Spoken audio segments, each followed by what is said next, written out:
자, 그러면 설명을 시작드리도록 하겠습니다. 안녕하세요. 모든 국어 쓰다 학원에서 이제 학원을 새로 개원해서 중학교 교육과정을 담당하고 중학교 교육과정 커리큘럼을 설명드릴 김나래라고 합니다. 자, 원래 보통 이렇게 박수를 좀 받고 시작을 해야 되는데 지금 이제 시국인 만큼 온라인으로 진행하는 점 양해 부탁드리고요. 자, 그런 다음에 끝까지 쭉 들으신 다음에 질문 있으신 점은 댓글로 남겨주시면 저희 선생님께서 친절하게 답변해 주실 거고 그런 다음에 끝에서 Q&A 진행드리도록 하겠습니다. 자, 그리고 동영상 확질에 대해서 질문하시는 분들이 굉장히 많은데요. 유튜브 화면에는 보시면 이제 오른쪽 위 상단에 화면 화질 조절이 있습니다. 거기 고급 화질로 들어가시면 이제 좋은 화질로 보실 수 있고요. 그런 다음에 여기 있는 자료 같은 경우는 다 나중에 저희 모든 국어 쓰다 홈페이지에 올라가니까 쓰다 홈페이지에서도 확인해 보실 수 있다는 점 미리 알려드립니다. 다시 댓글로 질문 남겨주시면 끝에 이제 대답 드릴 거고요. 그런 다음에 화질은 유튜브에서 자체적으로 조절 가능하니까 참고 부탁드리겠습니다. 자, 저희가 지금 이제 설명할 타이틀을 이제 예비 중일이라고 처음에는 말씀을 드렸는데요. 자, 일단 저희가 학원을 처음 개원하는 입장에서 어떤 걸 설명드리려고 하냐면 저희 커리큘럼 일단 6년 동안 3년 아니에요? 6년이에요? 6년 동안 어떻게 진행되는지 좀 말씀을 드릴 거고요. 그런 다음에 우리 친구들이 어떻게 해야 공부를 더 쉽게 해서 국어 과목이 뭐 어렵다는 말이 굉장히 많잖아요. 근데 어떻게 해서 우리 친구들이 더 쉽게 국어를 공부할 수 있는지 저희가 그것을 위해서 무엇을 기획하고 있는지 설명드리도록 하겠습니다. 자, 일단 질문 제일 많이 나오는 게 이거예요. 뭔가 이제 저희 커리큘럼 중에 이제 여러 학년이 있다 보니까 복잡하거든요. 그 로드맵을 일단 말씀드리고 나서 시작을 할게요. 자, 저희가 지금 학원을 11월에 오픈을 합니다. 그래서 이제 커리큘럼 일단 두 종류가 있어요. 첫 번째 뭐가 있냐면 2021년에 시작하는 커리큘럼 이제 예비가 붙게 될 거예요. 내년에 이 친구들이 몇 학년인가를 가지고 이제 저희가 하게 될 거고요. 그런 다음에 2022년에는 이제 이 친구들이 중1, 2, 3, 고1, 2, 3에서 어떤 수업을 듣는지 일단 전체적으로 한번 프레임을 말씀을 드릴게요. 자, 지금 맨 위에 보시면 이제 초등학교 6학년, 지금 초등학교 6학년 내년에 예비 중일이 되겠네. 지금 이제 예비 중일이죠.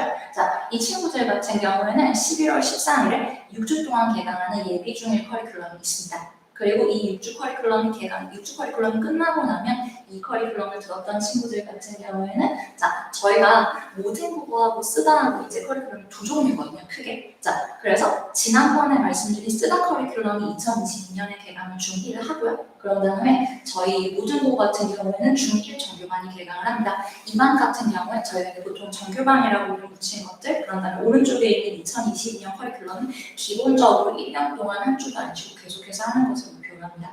자, 그렇게 해서 현재 초등학교 6학년인 학생들 같은 경우에는 11월에 개강하는 예비 중1반, 그런 다음에 내년에 연계해서 중1 모든 국어하고 그런 다음에 쓰다 커리큘럼이 있어요.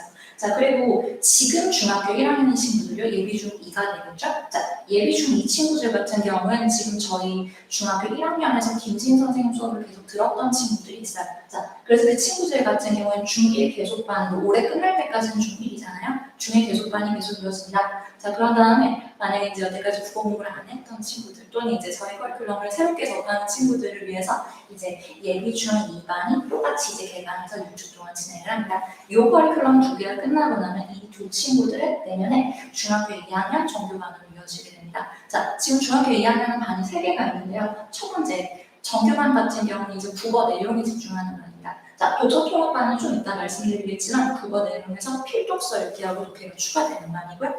그런 다음에 중학교 2학년 학교별 반 같은 경우에는 정규반 커리큘럼과 똑같이 진행하되 내신 커리큘럼에 맞춰서 그 학교 학생들끼리만 따로 해서 1년 유지하면서 진행하는 반입니다. 정규반 커리큘럼은 내년에 있어요. 중3도 마찬가지입니다. 자, 현재 중2가 지금 예비 중3이 되겠죠? 이 친구들 같은 경우는 약간 지금 일정이 달라요. 보시면 중학교 2학년 1학기 기말고사가 지금 학교별로 약간 다른 일정으로 개강을 합니다. 자, 이 친구들 같은 경우는 저희 모든 국어에서 지금 중학교 2학년 2학기 기말 내신 대비반부터 개강을 하고요. 이 내신 대비반 시간표는 홈페이지에서 확인해 보실 수 있습니다.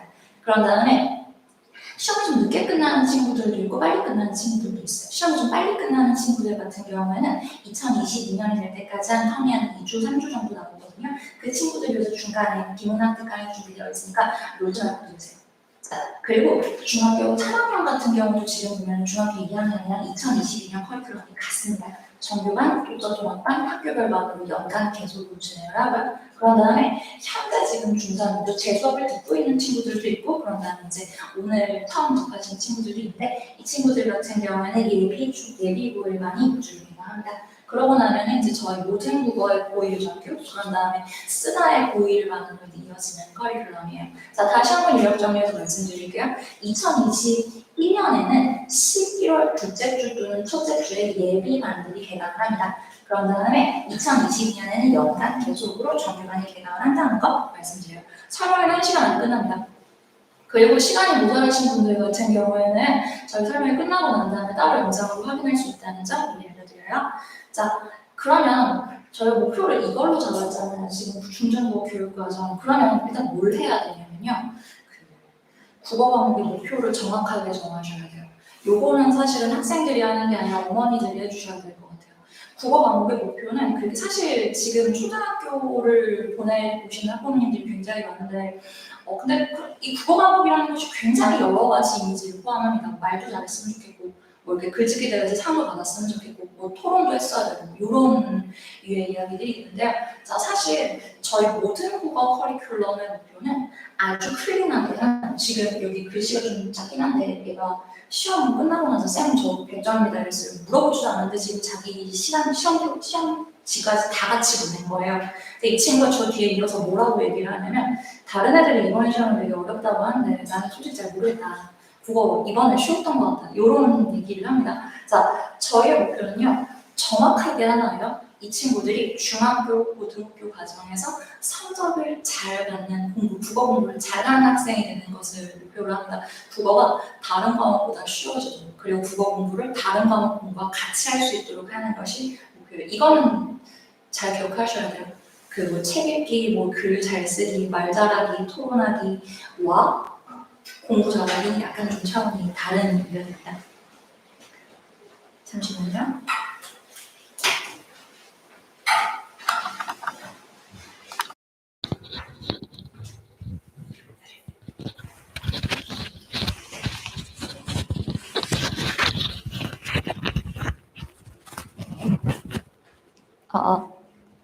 지금이 좀 더 괜찮나요?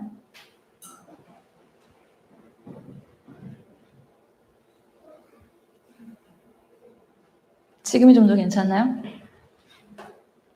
제가 기술적인 문제가 좀 있어서 죄송합니다. 네, 피드백 너무 감사하게 주셨습니다. 감사합니다. 그러면 계속 이 상태로 진행하도록 할 거고요. 다른 사항 있으시면 좀 말씀해 주세요. 제가 까먹었네요. 그래서 목표는 공부예요. 학교에서 성적을 잘 받는 국어 공부를 잘하는 학생이 되는 것. 그래서 이 친구들이 중학교, 고등학교에 가서 국어를 가장 잘하는 학생이 돼서 1등급을 받아내는 것을 목표로 합니다. 자, 그리고 하나 사소하게 말씀드렸는데 중학교 1등급, 중학교 A등급이 아니라 고등학교에 가서까지 쉽고 편하게 1등급 받는 게 저희의 목표예요. 자, 그걸 위해서 어떻게 해야 되냐면 일단 요거는 좀 잘 정리를 해 주셨으면 좋겠어요. 아까 제가 이전에 설명회 안내 드릴 때 펜 준비하라고 말씀드렸었는데 자, 일단 공부를 잘 하려면 뭘 공부해야 되는지 목표를 한번 확인해 보도록 하겠습니다. 자, 지금 보시면 타이틀을 국어 과목의 내용이라고 잡아놨는데요. 여기 있는 것들이 지금 우리 친구들이 중학교 1, 2, 3학년, 고등학교 1, 2, 3학년에서 공부해야 될 국어 교육 과정 전체입니다. 근데 과학이랑 수학 과목과는 약간 다른 점이 있으니까 한번 확인을 해보도록 할게요. 자, 보시면 맨 위에 이제 공통교육 과정이라고 되어 있는 부분이 있어요. 자, 이 공통교육 과정이 사람이 말을 배우는 순서에 따라서 구성이 되어 있습니다. 말하기, 듣기, 말하기, 그런 다음에 읽기, 쓰기하고 문법하고 문학 6과목으로 되어 있는데요. 자, 그래서 맨 처음에 공통교육 과정 국어에서는 이 국어에 잘 들으세요. 전체 영역에 대해서 몇 번씩 복습해서 배우도록 구성이 되어 있습니다. 한 모양상 한 4번 정도 반복을 하는 것 같아요. 자, 근데 포인트는 뭔가 하면요. 국어의 전체 내용을 다 공부하는 공통교육 과정이 10년입니다. 자, 우리나라에서는 10학년 체계를 안 쓰잖아요. 근데 10학년을 한번 계산해보면 언제까지냐면 초등학교 1학년에서부터 고등학교 1학년까지 우리가 10학년으로 칩니다. 이 10년 동안 국어의 내용 전체를 일단 다 배워요. 그런 다음에 자 밑에 보시면 이제 일반 선택부터는 이제 부모님들이 들으신 적이 있는 과목명이에요. 자 한번 볼까요? 일반 선택에 화법과 작문, 언어와 매체, 독서, 문학이 있습니다. 근데 얘네가 수학과학과의 차이점이 뭔가 하면요. 수학과학은 이전에 공통교육 과정을 다 들어야 그 이후에 이제 뭐 이렇게 새로운 내용을 배우게 되잖아요.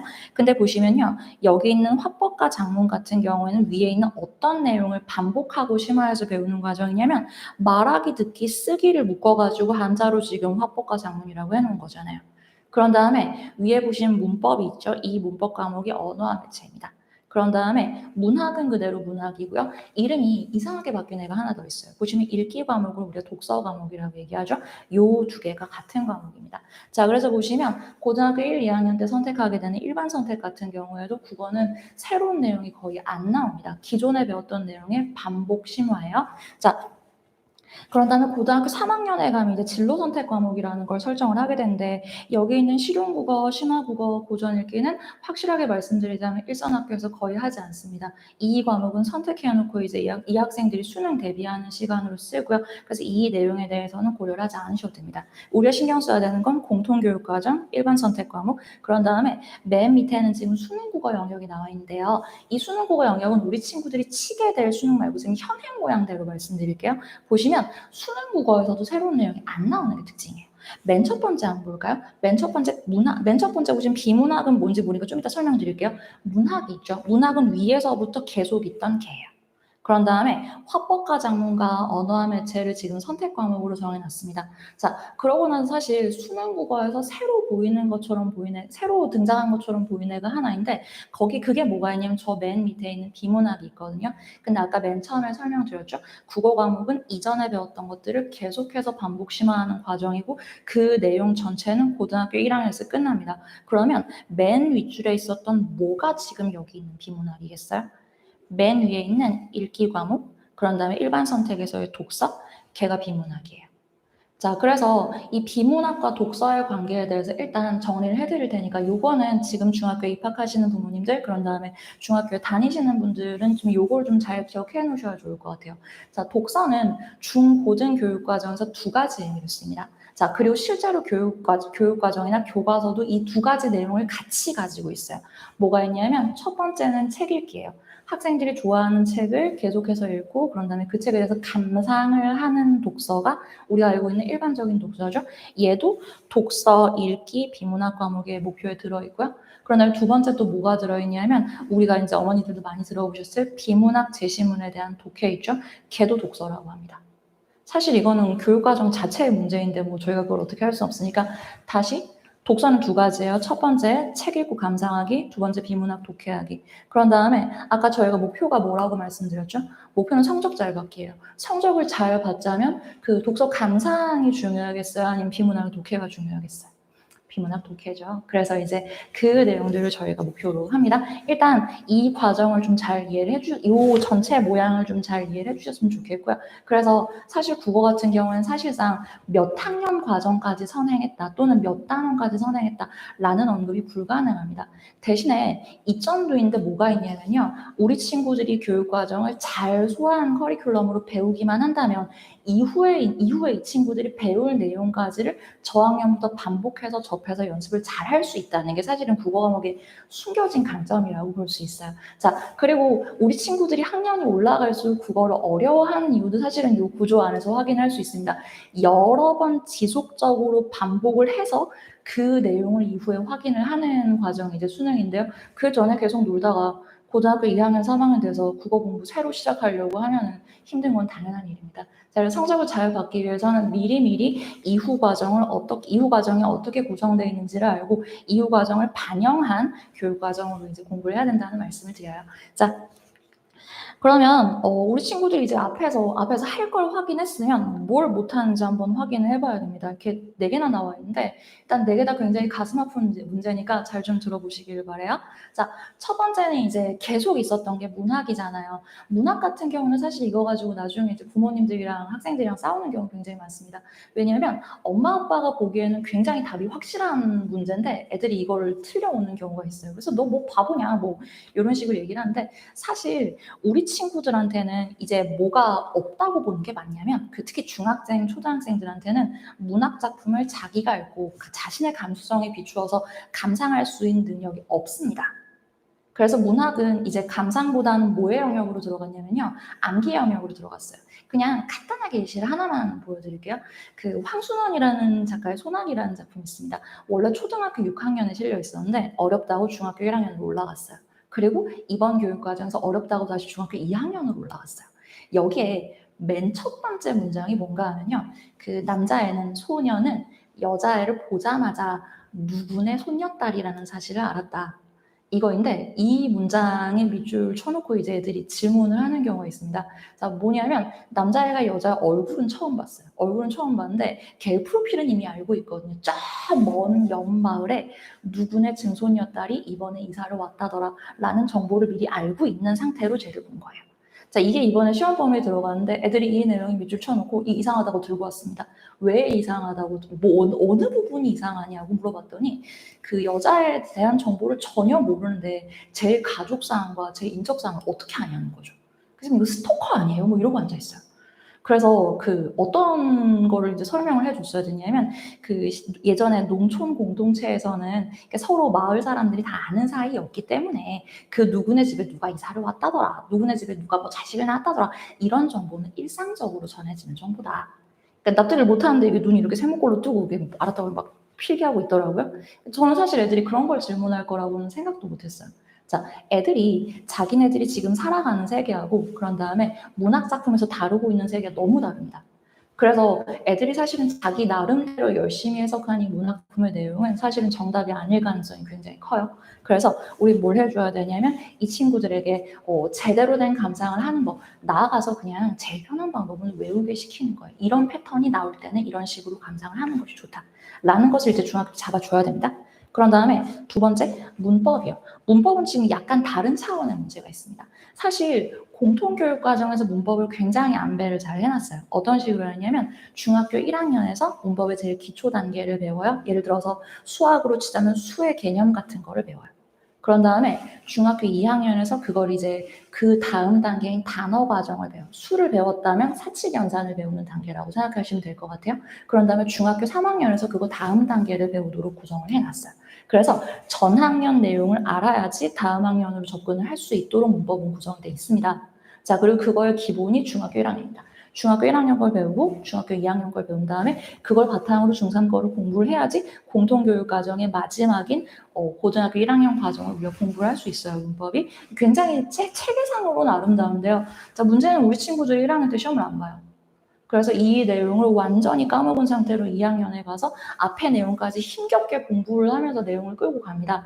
그러고 난 다음에 다 깨끗하게 까먹고 3학년이 돼서 다시 고통받고 이 고통이 고등학교 1학년까지 또 이어지게 됩니다. 그래서 문법 공부는 문학 공부하고는 약간 좀 결이 다른데요. 어떻게 하는 것이 맞냐면 모아서 쭉 정리를 한번 하는 것이 좋습니다. 그런 다음에 끊기지 않고 계속 공부를 해야 되고요. 그래서 문법도 사실은 학원에서 좀 따로 배워야 되는 거에 들어갑니다. 우리 친구들이 학교 내신에서 문법 공부를 하다 보면 이런 얘기를 하는 경우가 많아요. 엄마, 문법은 어려운데 뭐가 어렵냐면 단어가 어려워 라는 얘기를 하는 애들인데 걔들 똑똑한 애들인 거예요. 이 친구가 단어가 어렵다고 한 건 무슨 얘기냐면요. 전 학년에 배웠던 문법의 개념을 자기가 모르고 있다는 걸 인식을 하는 거거든요. 그래서 이 내용 같은 경우는 한번 쭉 정리를 해서 잡아주실 필요가 있고요. 사실 내신 시험을 100점 맞았다고 해서 이 문제가 해결되지는 않습니다. 왜냐하면 우리 친구들에게는 망각이라는 기제가 있어요. 자, 그런 다음에 세 번째, 독해 같은 경우는 사실은 이제 읽을 능력 자체가 좀 부족한 친구들이 굉장히 많습니다. 그냥 간단하게 이렇게 음식점 문에 미시오라고 써있어도 땡기는 애들, 당기시오라고 써있어도 미는 애들 얼마나 많아요. 자, 그리고 독해 같은 경우도 사실은 애들이 짧은 글부터 시작해서 긴 글을 읽어내는 방법을 좀 훈련을 할 필요가 있는데 그게 부족합니다. 자, 마지막으로 어휘는요, 이건 부모님들 잘못하신 거예요. 자, 보면은 우리 친구들이 자기들끼리 대화하는 거 들어보신 적 있으세요? 보면은 말도 안 되게 막 자기네들끼리 쓰는 이상한 말을 쓰잖아요. 그래서 그냥 쟤들 말은 잘 모르겠어 하고 넘어가시는 부모님들이 되게 많은데 이거는 역방향으로 생각을 해보면 우리 친구들이 학교에서 시험 문제를 풀 때나 또는 선생님들이 얘기하는 걸 들을 때도 똑같이 느낄 거라는 거예요. 그리고 이 문제는 갈수록 되게 심각해집니다. 자, 사실 이 어휘가요, 무슨 뭐 한자, 성어 이런 어려운 어휘를 모르는 게 아니라 우리 친구들의 어휘 사용에선 이제 굉장히 일상적인 단어부터 문제가 됩니다. 예를 들어서 선생님들이 학교 시험에서 중학교 시험에서 저학년에서 되게 잘 내는 단어 문제 중에 하나가 배고프다예요. 그러니까 소설에 보면 뭐 주인공이 배고파서 음식 먹는 장면이 있잖아요. 근데 배고픔을 참지 못했다에 배고픔에다 밑줄 쳐놓고 바꿀 수 있는 단어가 아닌 것을 고르라고 하는 거예요. 그래서 어떤 단어들이 있었냐면 시장하다, 허기지다, 뭐 이런 단어들을 두고 고르라고 한 거죠. 중학교 3학년에서. 근데 애들이 허기지다는 되게 잘 골랐어요. 근데 허기지다 애들이 모르는 단어거든요. 그래서 물어봤습니다. 너 허기지다 어떻게 골랐냐? 라고 하니까 헝그리랑 비슷해서 찍었대요. 뭐 그런 수준이에요. 그리고 사실 우리 친구들과의 대화에서 한번 자신의 자녀분의 얼굴을 한번 떠올려 보세요. 이 친구들이 허기지다고 시장하다를 맞을 수 있겠는가? 자, 그래서 지금 제가 부모님들한테 사실 그냥 사적으로 당부드리고 싶은 건요. 애기들이랑 대화할 때 유아어 쓰지 마세요. 이제는 아이들한테도 약간 성인들이 사용하는 한자어 개념어를 알려주실 때가 됐고요. 그건 가정에서도 같이 해주셔야 되는 겁니다. 그런 다음에 학원에서는 시험에서 나오는 어휘, 그런 다음에 우리 친구들이 자주 틀리는 어휘들을 매주 영단어 외우듯이 외워야 돼요. 영단어보다 이 문제가 더 어렵습니다. 영단어는 아예 그냥 달달달달 밑줄 치고 외우면 되는데 국어 어휘 같은 경우는 자기가 다 아는 것 같을 때가 있거든요. 그래서 요 4개의 문제를 해결해야 성적을 잘 받을 수가 있습니다. 자, 어떻게 해결하면 되는지 다시 한번 복습 드릴게요. 첫 번째, 문학 같은 경우는 일단 한 작품이라도 많이 하는 친구가 무조건 이길 수밖에 없어요. 왜냐? 감상 능력은 이제 다 비슷하니까. 그래서 첫 번째는 많은 작품들의 패턴을 감상을 통해서 알 필요가 있습니다. 두 번째, 감상은 연습해야 돼요, 이제. 그러니까 뭐 이런 식의 연습이 필요할 때가 됐어요. 물이 많이 나오면, 차가운 물이 많이 나오면 좀 슬픈 일이다. 뭐 이런 식의 설명이 필요할 때가 있어요. 자, 그리고 두 번째, 문법 같은 경우에는 계속해서 반복해서 공부하는 것이 중요하고요. 사실 해당 학년의 내용을 잘 공부하는 걸로는 힘듭니다. 그런 다음에 세 번째, 독해는 훈련과 훈련과 훈련과 훈련이에요. 훈련이 뭔가 하면 반복적인 행동, 반복을 통한 행동의 교정을 훈련이라고 하거든요. 훈련은 이 친구들이 글을 놓고 내가 처음 보는 글을 봤을 때 어떤 방식으로 접근해야 하는가, 주제문을 찾으려면 어떻게 해야 되는가를 들어서 알 뿐 아니라 계속해서 선생님들과 독해하는 연습을 해서 성취해내야 되는 능력이 독해고요. 근데 마지막에 어휘는요, 맞으면서 외워야 돼요. 자, 그래서 매주 한 50개 정도씩 시험 문제 어떤 식으로 나는가, 그런 다음에 이 어휘들이 어떤 예시를 쓰이는가를 학원에서 선생님이랑 같이 봐야 됩니다. 그래서 저희는 우리 친구들에게 정규 과정에서 이 4가지를 성취시켜 주는 것을 목표로 하고요. 이렇게 4개를 열심히 공부한 친구가 국어를 못하면 그것도 나름대로 재능이에요. 근데 그런 재능을 가진 친구는 아직까지 거의 없었다는 말씀을 드리면서, 자, 그러면 저희 내년에 어떤 커리큘럼으로 진행되는지부터 간략하게 설명드릴게요. 2022년 정규반 커리큘럼이에요. 자, 일단 연간 과정을 한번 볼게요. 얘가 지금 1학년 정규반이거든요. 자, 1학년 모든 정규반은 일주일에 한 번 와서 3시간씩 하는 거를 목표로 합니다. 그래서 다른 과목과 이제 연계를 해서 다른 과목 공부도 잘 할 시간을 확보하고 체력도 확보를 하면서 국어를 놓지 않는 것이 저희의 목표예요. 집중해서 단기간에 끝낸다라는 게 불가능하다는 걸 맨 앞 페이지에서 국어 과목의 구조를 봤으면 납득을 하셨을 거예요. 자, 볼까요? 3시간을 1시간 반씩 나눠서 1교시 또 2교시 이런 식으로 한다고 생각하시면 편할 것 같아요. 자, 1학년 같은 경우에는 맨 앞에 이제 필독서를 사용하는 독서 논술이라는 챕터가 있습니다.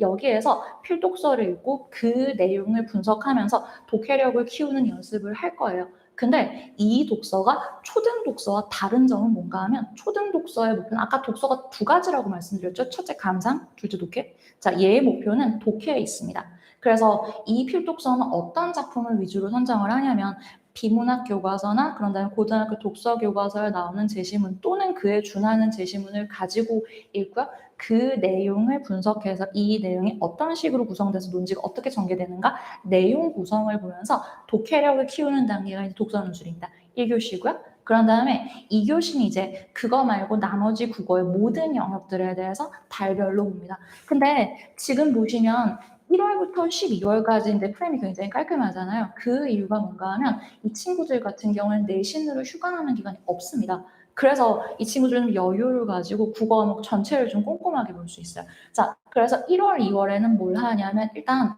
1학년 교과서에서 배우는 문법을 미리 다 합니다. 왜 1학년 교과서 문법이냐? 아까 말씀드렸죠? 얘가 수의 개념 같은 거예요.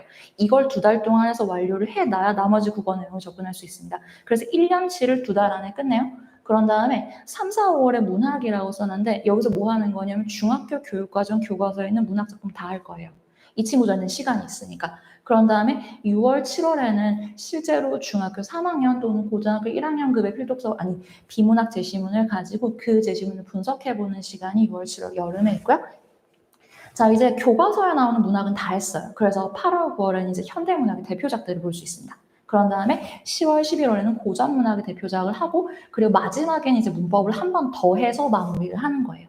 이렇게 해서 중학교 1학년들은 1년 내내 쭉 한 주도 쉬지 않고 진행을 합니다. 그리고 마지막에는 필수 어휘가 있는데 매주 어휘를 50개씩 외워오고 시험 치는 단계가 있습니다. 자, 그래서 보면은 맨 첫 번째 독서 논술 시간에 학생들이 책 읽어오고 그런 다음에 그 내용에 대해서 독해하고 그리고 요약하는 요약문을 써보는 시간이 1교시. 그런 다음에 그 국어의 전체 내용에 대해서 한번 몇 달씩 보는 기간이 2교시, 그리고 필수 어휘는 시험으로 합니다. 이런 식으로 해서 1년 동안 진행하는 커리큘럼이 있어요. 저희 1학년 담당은 이제 신유진 선생님께서 진행해 주실 거고요. 그리고 2학년 같은 경우는 보시면 모양이 갑자기 깜깜하죠. 자, 이 친구들은 뭐가 있냐면 지금 이제 여기 까맣게 돼 있는 부분들은 기존의 내신 대비 기간입니다. 그러니까 1학년들에 비해서 지금 이 친구들의 연계성과 안정성이 떨어집니다. 더 열심히 공부해야 되는 친구들이라는 거예요. 자, 지금 여기 보시면 정규반이라고 돼 있는데 2학년 정규반 같은 경우는 앞에 거와 차이점이 뭐가 있냐면 필독서를 하는 독서논술반이 2학년 거에는 없어요. 그래서 이 친구들 같은 경우에는 3교시로 나눠서 첫 번째 시간에 문법, 두 번째 시간에 문학, 세 번째 시간에는 비문학 독해 이런 식으로 나누어서 1년 내내 진행을 하고요. 그런 다음에 마지막에 필수 어휘는 똑같이 중요한 단어들을 시험 치는 과정으로 이어집니다. 2학년 담당 선생님은 조은별 선생님이시고요. 그런 다음에 여기 지금 학교별반이라고 돼 있는데 이 학교별반 같은 경우는 지금 저희가 진선여중, 단대부중 그리고 휴문중 학생들 같은 경우에는 자기 학교 시간에 맞춰서 이 정규반 시간에는 정규반 듣고 내신 시간에는 내신 하도록 그런 식으로 이제 대체돼 있어요. 왜 저 세 개냐면은 저 세 학교가 내신 일정이 가장 이상해요.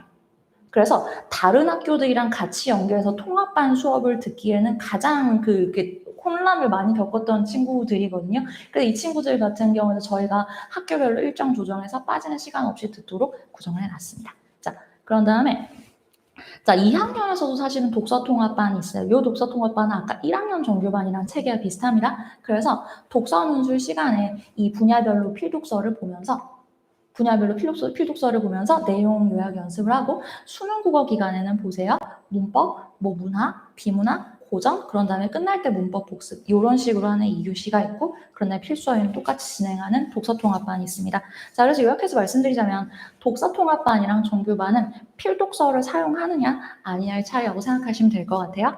자, 그런 다음에 3학년 같은 경우에는 2학년 정규반이랑 과정이 똑같습니다. 자, 앞에 1교시의 문법, 2교시의 문학, 3교시에 이제 비문학 독해로 진행을 하고 필수 어휘는 매번 이제 과제와 시험으로 진행을 합니다. 보시면 3학년 같은 경우에는 2학년보다도 더 일정이 짧은 걸 확인하실 수가 있을 거예요.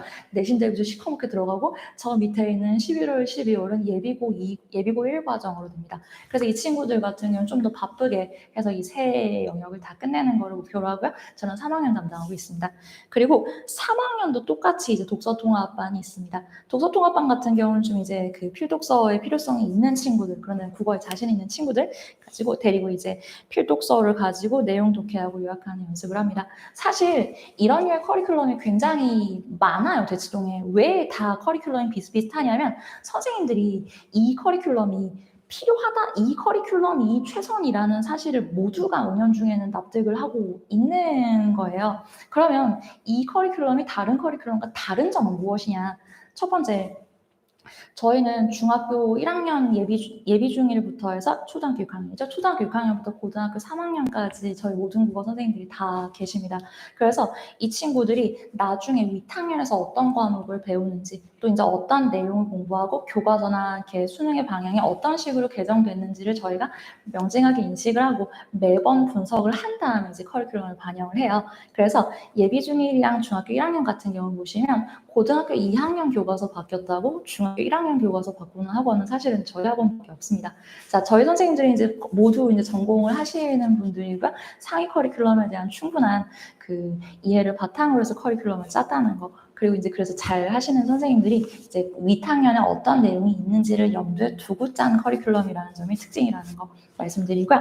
자, 그렇게 해서 이제 이건 내년 커리큘럼이에요. 그런 다음에 지금 이제 약간 그 문제가 약간 이제 궁금하신 게 지금 현재 중학교 1학년인데 지금 국어 수업을 안 들어본 친구들이거든요. 이 친구들을 위해서는 예비 중2 특강 기획되어 있습니다. 자, 예비 중에 예비 같은 경우는 11월 둘째 주에 11월 13, 14일에 개강한다는 말씀을 드려요.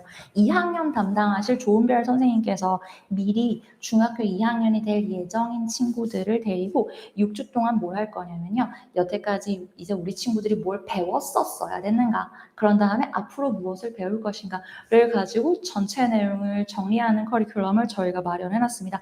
토요일 2시에서부터 5시까지 진행을 하고요. 그런 다음에 문학, 문법, 독해 이렇게 나누어서 국어의 전 영역에 대해서 한번 잘 마무리해 주시는 수업이 있습니다.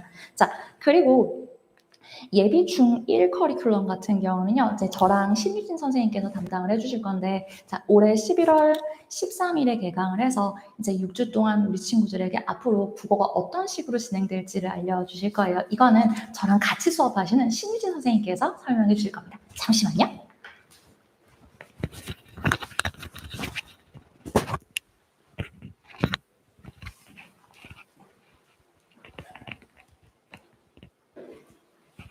네, 안녕하세요. 잠시만요. 마이크 한번 넣고 시작하겠습니다.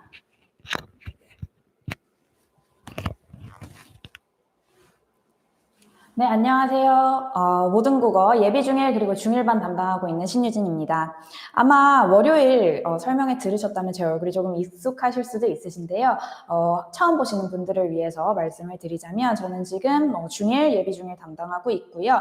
그리고 중2, 중3 그리고 고등학교 커리큘럼까지 다 담당을 하고 있습니다. 그래서 앞서 말씀드렸듯이 6년의 커리를 짜기에 딱 적합한 그런 선생님이라고 말씀드릴 수 있을 것 같고요. 사실 앞에서 커리큘럼 얘기는 너무 나래 선생님께서 잘 설명을 해주셔서요. 제가 제 수업의 특징, 도대체 신유진은 어떤 수업을 하냐 이 부분에 조금 더 중점을 두고 설명을 드리도록 하겠습니다. 예비 중1 커리큘럼에서 저는 문법을 담당을 하고 있는데요. 문법 앞서 말씀드렸듯이 굉장히 어려워요. 그리고 아이들이 단어가 어렵다 이렇게 얘기를 많이 하는데 그러면 어떤 식으로 공부를 해야 하느냐? 자기만의 방식으로 이해를 해야 해요. 그래서 예를 들어보면요. 제가 지금 가르치고 있는 학생 중에 문법을 한 번도 안 해본 중2 친구가 있어요. 근데 그 친구의 시험에 이제 의를 발음하는 방법에 대해서 문제가 나왔는데요. 어머님들 혹시 민주주의의 의가 몇 가지 발음으로 나는지 알고 계시나요? 아마 한 3-4개? 이렇게 물어보는 이유는 2개 이상이지 않을까? 이렇게 생각하실 수도 있는데요. 총 8가지 발음이 납니다. 그 이유는 의가 3번이 들어가고요. 그 의마다 발음할 수 있는 경우의 수가 총 8가지이기 때문이에요. 근데 아이들이 이걸 무작정 외우기 시작하면 절대 못 외웁니다. 절대 못 외우고 그냥 틀릴 수밖에 없어요. 그래서 이걸 외우기 위해서는 의가 어떠한 조건에서 어떻게 발음이 나느냐 이거를 자기만의 방식으로 알고리즘을 짜야 합니다.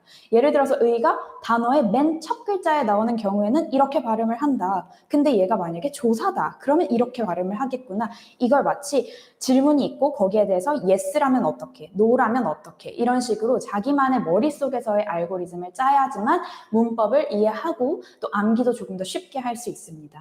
근데 문법이 이렇게 끝나버리면 쉽죠. 누가 문법을 어려워하겠습니까? 문제는 여기에 적용되지 않는 예외들도 있다는 거예요. 그럼 이 예외들은 어떻게 외우냐? 일단 외워야 됩니다. 일단 무작정 외워야 되는데 그렇게 외울 때 제가 그냥 자, 이 부분은 예외니까 너희가 알아서 외워 라고 얘기하는 선생님이 아니죠. 이 부분을 외울 수 있는지 외우는 걸 도와주고 또 이끌어 나가줘야 선생님 아니겠습니까? 그래서 저는 어떤 방법을 쓰고 있냐면요. 이건 사실 단지 문법뿐만이 아니라 전 영역 모든 사실 과목 공부에 다 해당되는 내용인데요. 반복이 필요합니다. 앞서 나래 선생님께서도 계속 반복을 강조를 하셨듯이 특히 문법은 반복이 굉장히 강조점으로 여겨지는 영역이에요. 그래서 저는 아이들한테 스터디 플래너를 쓰라고 합니다. 스터디 플래너를 쓰라고 하고 그걸 심지어 가지고 오라고 해요. 가지고 와서 내가 정말 적어도 주 3회는 국어 공부를 나눠서 외울 수 있게끔 제가 지도를 하고 있고요. 그리고 스터디 플래너를 잘 쓰고 잘 이행한 학생한테는 사실 소정의 선물이지만 아주 작은 선물이지만 무언가 보상을 줍니다. 우리 아이들 아직 어리고 좀 순수한 면들이 있기 때문에 그런 부분에 굉장히 동기부여가 많이 되더라고요. 그래서 이번에 그 민주주의의 의의가 시험 범위에 들어갔다는 그 학생, 제가 시험 끝나고 어머니께 전화 딱 드렸더니 전화 받자마자 하시는 말씀이 선생님이 그렇게 스터디 플래너 체크해 주신 덕분에 우리 아이가 원래 숙제를 몰아서 하는 아이였는데 그래도 혼자 한 2-3번씩 나눠서 하더라. 그리고 그렇게 하다 보니까 확실히 머리에 더 많은 걸 남기고 들어가는 것 같았다. 이렇게 바로 제가 묻지도 않았는데 말씀을 해주시더라고요. 그래서 제가 역시 이런 관리가 필요하구나라는 걸 더 절실하게 느껴서 꼭 아이들한테 그런 스터디 플래너를 쓰는 연습을 하라고 얘기를 하고 있고 이 부분은 고등학교 가서 너무 할 일이 많아졌을 때도 굉장히 큰 도움이 되는 그러한 습관이라고 볼 수 있겠습니다. 근데 모든 학생들이 이렇게 스터디 플래너를 다 쓰고 다 잘 이행을 하고 그러면 전혀 어렵지 않겠죠. 물론 학생들 중에 그게 잘 안 되는 학생들이 있어요. 근데 그럴 경우에는 조금 더 이제 강압적인 부분이 들어가 줘야겠죠. 그래서 수요일까지 예를 들어 토요일, 일요일 수업이면 수요일까지 숙제 어느 부분까지를 완료해서 나한테 카톡으로 또는 문자로 정 안 되면 어머니 폰으로라도 찍어서 보내라. 이렇게 제가 지시를 합니다. 이렇게 얘기할 경우에 열이면 9의 학생들은 다 알아서 이행을 해요. 그리고 만약 그 열에 하나 정말 말을 안 듣는 친구 같은 경우에는 제 방법이 먹히지 않는다라고 생각을 해서 부모님께 상담을 드린다든지 정 안 될 경우에는 이제 다른 학원을 찾아봐야겠다 이렇게 말씀을 드릴 수도 있을 것 같아요. 그래서 그런 식으로 아이들이 최대한 자기가 자기주도 학습을 하는 법을 습관화 하도록 만드는 것이 제 수업의 특징, 그 장점이라고 보시면 되겠습니다. 그래서 이런 습관화라는 것이 고등학교 가서도 충분히 빛을 발하고요. 고3 때 가서 정말 이제 다른 수학 이런 과목에 허덕일 때 국어를 하루에 조금씩 나눠서 했던 연습들이 국어를 정말 안정적으로 1등급 그리고 수능 가서 만점까지 받을 수 있는 그러한 결과로 이어진다. 이렇게 말씀을 드릴 수가 있겠습니다. 그래서 제가 좀 뭔가 강압적이고 이렇게 아이들에게 뭔가를 많이 푸시하는 선생님처럼 보여질 수도 있지만 딱 보시다시피 좀 젊지 않습니까? 젊은 감각으로 아이들의 유행, 트렌드 이런 거 잘 파악을 해서요. 아이들 눈높이에 맞춘 설명은 기본적으로 깔고 가고 그 유대가는 게 아이들이 뭔가 국어라는 수업이 즐겁게 느껴지도록 그렇게 수업 진행하고 있으니까요. 혹시 관심 있으신 분들은 등록해 주시면 감사하겠습니다. 네, 제 수업 설명은 여기까지였고요. 요 다음에 이제 김나래 선생님께서 어머님들 궁금하신 점 있으시잖아요. 그 부분 채팅으로 남겨주시면 Q&A로 답변 드리는 시간 진행하도록 하겠습니다. 네, 그럼 다시 김나래 선생님 모시겠습니다.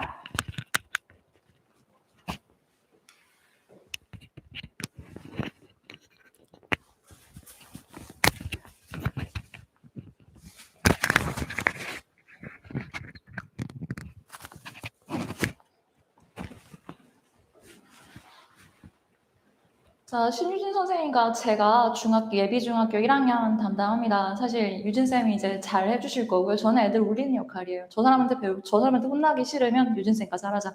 이런 컨셉으로 진행을 한다는 말씀 드리고요. 그런 다음에 이제 6주 동안 해서 우리 친구들이 중학교에서 뭘 배울지 정리를 간단하게 하는 시간입니다. 자, 그러면 일단 질문이 있으실 법한 것들을 일단 기본적으로 다 정리를 해놨어요. 제 설명의 특징이 질문이 잘 없으시거든요. 다 설명을 해드려서. 자, 한번 보도록 하겠습니다. 맨 첫 번째 개강일자인데요. 아까 시작할 때도 말씀드렸죠?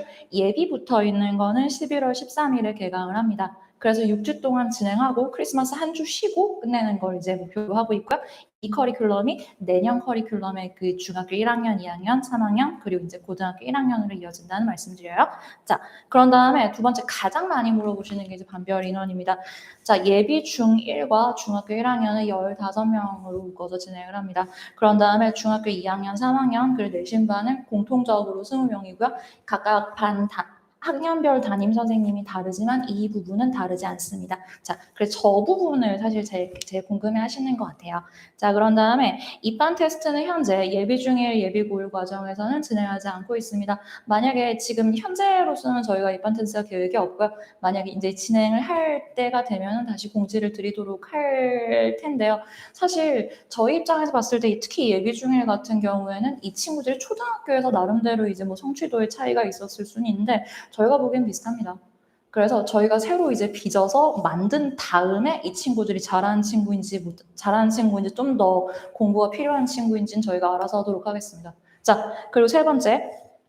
예비 중1, 예비 고1 과정을 들은 다음에 이제 이 친구들은 2022년 정규반으로 연계가 됩니다. 자, 그래서 이제 뭐 이렇게 예비 중1, 예비 고1 과정을 안 들어도 또는 예비 중2 과정을 안 들어도 2022년에 시작하는 것이 나쁘지 않으냐라고 하는데 사실 계속 커리큘럼을 진행해 온 친구들 같은 경우가 좀 더 안정성 있게 들어갈 수가 있겠고 그래서 저희가 지금 권유를 드리는 거긴 하지만 2022년 1월 1일에 입반을 이 친구들이 새로 하더라도 문제가 없도록 진행을 하고 있으니까 그 부분은 걱정하지 않으셔도 될 것 같고요.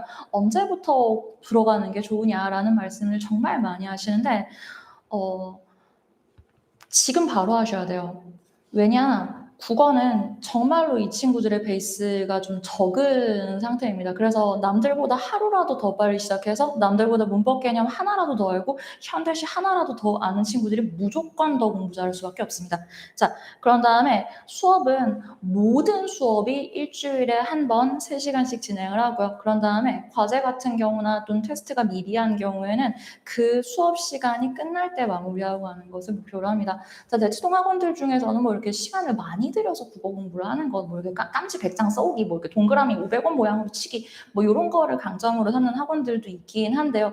뭐 그게 나름대로의 효과를 발휘할 수는 있을 것 같은데 저희는 국어뿐만 아니라 다른 과목들끼리 같이 이제 유지를 하는 것을 목표로 하고요. 일단 과목의 목표는 좀 효율성으로 두고 있습니다. 그래서 학원에 와서 최대한 마무리하고 가는 것을 목표로 해서 일주일에 한 번 3시간씩 하고요.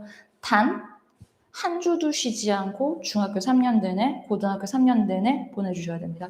자, 그런 다음에 과제는 매주 한 60분에서 90분 정도 분량으로 하려고 이제 하고 있어요. 지금 이제 시작하는 친구들 같은 경우에는 1시간 반 정도 걸릴 거고요. 이 친구들이 뭐 소위 고인물이라고 하죠. 그래서 이제 좀 약간 숙제하는 스킬이 생길 경우에는 조금 속도가 빨라질 수 있는데 그러면은 자기네 숙제하는 속도 빨라지는 만큼 숙제 양도 이렇게 약간 끓는 물에 이렇게 살살살 데피듯이 늘어나는 거니까 걱정하지 않으셔도 되고요. 1시간 반 이상 넘기지 않도록 할 겁니다. 자, 그런 다음에 밑에 보시면 이거 쓰다가 이렇게 참 고생했는데 저희 학원의 특징은 선생님들이 유능하다는 겁니다. 자, 이 단순히 유능하다는 게 열정이 있으실 뿐 아니라 저희 학원 같은 경우는 지금 중학교 1학년, 2학년, 3학년 그런 다음에 고등학교 1학년, 2학년, 3학년 전체 커리큘럼을 다 함께 다루시는 국어 선생님들끼리 연합해서 이제 개원을 하게 된 학원이에요. 거기서 저는 중등을 담당하고 있는 거고요.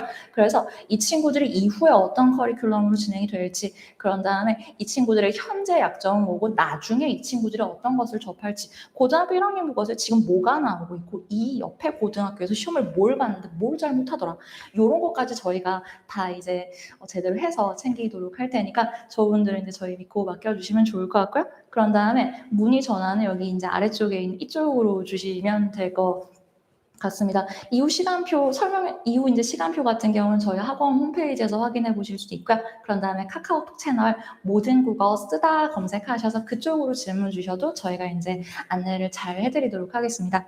제가 1시간 한다 그랬는데 조금 이제 긴장해서 빨리 끝났거든요.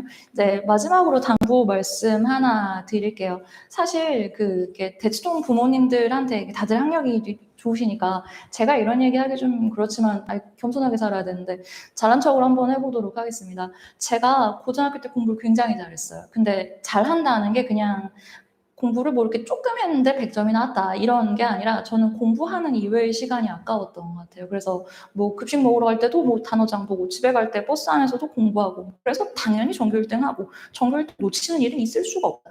뭐 이런 학생이었는데 그래서 이제 주변 부모님들이 저한테 되게 많이 저희 어머니한테 되게 많이 물어봅니다. 그 집 딸을 그렇게 키운 비결은 뭐냐? 근데 사실 제가 중학교 때까지 그런 친구는 아니었던 것 같거든요. 그냥 적절히 중상위권이었어요. 근데 제가 고등학교에 가면서 사실 그렇게 약간 바뀌어서 공부를 잘하는 애가 국어를 잘할 뿐 아니라 모든 것을 잘할 수 있는 친구가 된 비결은 사실은 제가 공부를 잘하는 애였기 때문이에요. 이게 무슨 말씀이냐면요. 제가 고등학교 1학년 입학할 때 저희는 반배치고사가 있었거든요. 그 반배치고사를 봤는데 반배치고사가 다른 과목은 다 쉬웠는데 국어가 진짜 어려웠던 거예요. 근데 정말 우연이었어요. 그때는 그냥 우연히 제가 되게 잘 아는 부분, 그런데 이제 공부를 열심히 해서 그 부분을 잘하는 부분이 정말 우연히 그냥 시험에 나왔어요. 그래서 다른 애들이 통째로 40점씩 날려먹었는데 제가 그 40점을 받은 거죠. 그래서 제가 이제 그냥 고등학교 1학년에 입학을 하면서 그냥 부동의 전교 1등이 딱 된 거예요. 제 점수하고 2등 점수하고 20점인가 차이 났대요. 그래서 선생님들이 들어올 때마다 야 네가 걔냐? 네가 김나연이야? 야 네가 그거 다 맞았다며? 이런 식으로 이제 저를 인식을 하십니다. 그런 다음에 저희 반 애들이 물어볼 때도 이제 야 네가 국어 잘한다며? 쟤한테 가서 물어보자. 뭐 이런 식이 돼요. 그리고 사실 그렇게 해서 포지셔닝이 공부를 잘하는 애가 되잖아요. 그럼 얘는 절대로 모든 것이 끝날 때까지 공부를 놓을 수 없습니다. 우리 친구들도 마찬가지입니다. 이 친구들이 사실 어리거든요. 그래서 사실 부모님들한테는 굉장히 좀 깝깝해 보이게 노는 놈들처럼 보이지만 사실 나름대로 위탁년에 대한 걱정이 굉장히 많습니다. 근데 그런 애들한테 지금 이제 미리 다른 애들보다 먼저 다른 애들이 모르는 내용을 공부시켜서 확실한 커리큘럼으로 공부를 시켜서 학교에 갔는데 이 내용 내가 다 아는 거. 다른 애들이 물어보면 뭐든 대답할 수 있다. 나는 공부를 잘하네. 가 되는 순간 이 친구는 공부를 못할 수가 없어요. 그래서 사실은 그렇게 만들어주기에 수학이나 과학이나 영어 같은 다른 커리큘럼, 다른 과목보다는 국어가 괜찮습니다. 왜냐? 출발선이 공통적으로 낮기 때문이죠. 그래서 이 친구들이 공부를 잘하는 학생이 되어서 국어를 잘하고 공부를 잘하도록 만들어주는 것을 목표로 하겠습니다. 자, 설명은 여기까지고요. 그러면 질문 있는가 한번 확인해 보도록 할게요. 질문이 없죠. 제가 설명을 잘한다니까? 자, 그러면 나머지 질문 사항에 대해서는 저희 학원으로 연락 주시면 될 것 같고요. 예비 중1, 예비 고1 커리큘럼, 그런 다음에 예비 중2 커리큘럼, 그리고 이제 중학교 2학년 기말고사 내신 대비는 저희가 11월부터 진행하니까 학원에 전화하셔서 등록해 주시면 되겠습니다. 자, 저는 여기까지고요. 긴 시간 동안 수고 많으셨습니다. 감사합니다.